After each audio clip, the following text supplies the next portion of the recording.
Hello everyone and welcome to the Crypto Session Brief. We're at the start of a new trading week and month. We're on the 1st of August 2022. Looking across crypto markets, however, they kicked off the month so far where we are just about in the red on Bitcoin, as you can see on the bottom right of my charts here. I'll just enlarge it for us.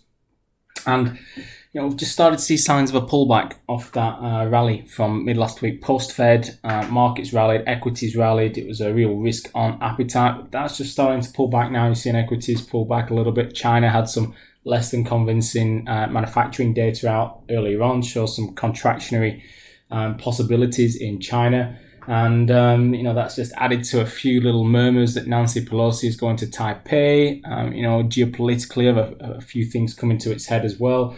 And then on Bitcoin as well, we're also pretty much hit the top of the channel, so the channel top. So from a technical perspective as well, that's why you're just seeing that rejection there overhead. So we didn't quite see a daily close above the 24,000 handle last week.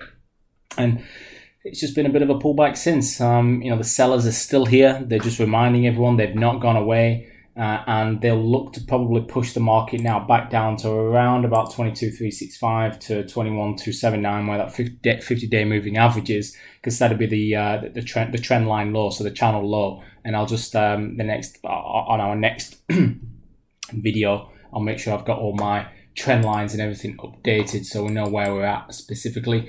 Ripple, as you can see, also tracking lower. They'll try and put in a high low around about here. You can see that was a bit of a resistance level around there a couple of times over the past month. So can they hold here, put in a high low to get this market bouncing back towards and regaining its trend. Ethereum very much in a sideways range on the H4, as you can see here. This is very contractionary over the past few days. Ticking below 1700 now though, so if it breaks this range low and move back down to 1550, looking most likely. Last but not least, Litecoin is just ticking below 60. If it fails to basically hold above 60, it'll be a move back down into 50 that will be favouring from here. And that's it for today's session brief. I'll see you all inside the crypto chat. Take care everyone, and bye for now.